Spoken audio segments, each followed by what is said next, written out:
नमस्कार। आज हम एक ऐसे ग्लोबल क्राइसिस की बात कर रहे हैं जिसने लिटरली पूरी दुनिया की सांसें अटका दी हैं। जी हां, अमेरिका और ईरान के बीच बढ़ता हुआ तनाव और वो विनाशकारी सैन्य हमला जिसे एकदम आखिरी मोड़ पर या कहें 11वें घंटे में रोक दिया गया। अब सबसे बड़ा सवाल जो दिमाग में आता है, हम एक फुल स्केल युद्ध के आखिर कितने करीब थे? तो सुनिए, कोई बड़ा चढ़ाकर बात नहीं हो रही है यहाँ। आधिकारिक रिपोर्ट्स के मुताबिक अमेरिकी नौसेना के युद्धपोत पूरी तरह से तैयार थे, हथियार लोड हो चुके थे और हमला शुरू होने में बस 1 घंटे का समय बचा था। सोचिए, सिर्फ 60 मिनट और पूरा मिडल ईस्ट एक भयानक युद्ध की आग में धधक रहा होता। तो चलिए इस पूरे मामले की तह तक जाने के लिए हम इसे कुछ हिस्सों में बांट लेते हैं। सबसे पहले देखेंगे कि यह हमला कैसे रुका, फिर इसमें खाड़ी देशों का क्या रोल रहा, नेगोशिएशन टेबल पर दोनों देशों की क्या मांगे हैं, हुर्मुज़ स्ट्रेट का क्राइसिस क्या है और आखिर में बात करेंगे उस टिक टिक करती घड़ी की जो हम पर मंडरा रही है। शुरुआत करते हैं इस रुके हुए हमले से। मंगलवार के लिए एक भयंकर अटैक प्लान किया जा चुका था, काउंटडाउन चल रहा था और फिर अचानक एकदम लास्ट मिनट पर सब कुछ रोक दिया गया। अगर हम पिछले कुछ महीनों के घटनाक्रम को देखें तो चीजें बहुत तेजी से बिगड़ी हैं। 28 फरवरी को अमेरिका और इजराइल के शुरुआती हमले हुए, फिर 8 अप्रैल को जैसे तैसे एक सीज फायर हुआ, लेकिन वो बहुत ही कमजोर था। मामला शांत नहीं हुआ। मंगलवार को एक और बड़े अमेरिकी हमले की तैयारी थी, लेकिन ऐन मौके पर ब्रेक लग गया, एकदम 11वें घंटे में। बात कितनी सीरियस थी इसका अंदाजा आप अमेरिकी राष्ट्रपति डोनाल्ड ट्रंप के इस बयान से लगा सकते हैं। उनका कहना था कि अमेरिकी सेना ईरान पर एक पूर्ण और बड़े पैमाने पर हमले के लिए किसी भी क्षण आगे बढ़ने को तैयार है। मतलब अगर अभी जो डिप्लोमेसी चल रही है वो फेल हुई तो नतीजे कितने भयानक हो सकते हैं ये साफ दिख रहा है।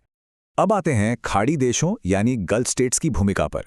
इस पूरी जियोपॉलिटिकल शतरंज में आसपास के देशों का शामिल होना कहानी को और भी पेचीदा बना देता है। और यहाँ पर एक बहुत ही दिलचस्प और कॉन्ट्रास्टिंग चीज सामने आती है।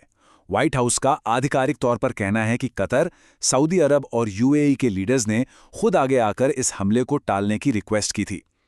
लेकिन दूसरी तरफ गल्फ के कई अधिकारियों का कहना एकदम अलग है। उन्होंने साफ इनकार किया है कि उन्हें पहले से इस मिलिट्री ऑपरेशन की कोई जानकारी थी ही नहीं।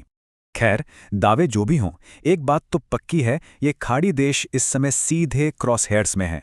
उन्हें हर हाल में शांति चाहिए, क्योंकि इस तनाव का असर सीधा उन पर पड़ रहा है। देखिए ना, यूएई और सऊदी अरब ने पहले ही ईरान पर अपने स्तर पर जवाबी हमले किए हैं। इसके अलावा एक ड्रोन हमले की वजह से यूएई के बराका न्यूक्लियर पावर प्लांट के बाहर बिजली के तारों में आग लग गई। ये कोई छोटी मोटी घटनाएं नहीं हैं, बल्कि ये दिखाती हैं कि युद्ध की आग उनके घर तक पहुंच चुकी है। तो ये तो हुई हमलों और धमकियों की बात, लेकिन इसके पीछे जो असली कूटनीति चल रही है, अब उस पर आते हैं। नेगोशिएशन टेबल पर दोनों देशों के बीच कितनी गहरी खाई है, चलिए इसे समझते हैं। ये टेबल पूरी कहानी बयान कर देती है। दोनों के बीच जमीन आसमान का फर्क है। एक तरफ अमेरिका की डिमांड है कि ईरान अपने न्यूक्लियर हथियार बनाने के प्रोग्राम को पूरी तरह रोक दे, अपने क्षेत्रीय सहयोगियों से सारे रिश्ते तोड़ दें और अपने मिसाइल शस्त्रागार को खत्म कर दे।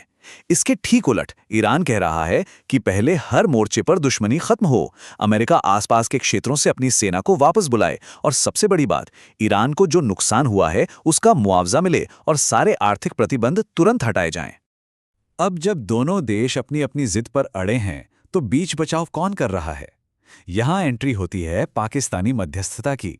संघर्ष की शुरुआत से ही पाकिस्तान वाशिंगटन और तेहरान के बीच एक न्यूट्रल मैसेंजर या कहें बिचौलिए का काम कर रहा है। इन दोनों देशों के बीच कोई भी अप्रत्यक्ष बातचीत फिलहाल इसी चैनल के जरिए हो रही है।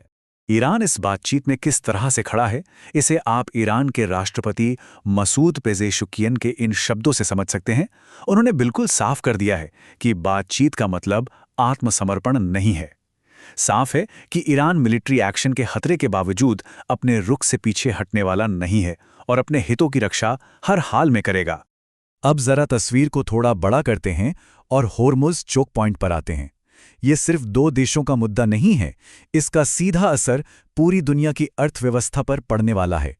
आपको पता ही होगा कि होर्मुज़ जलडमरू मध्य दुनिया भर में तेल सप्लाई की सबसे अहम नस है। अमेरिका ने जो नौसैनिक नाकेबंदी की, उसके जवाब में ईरान ने एक बड़ा कदम उठाया है।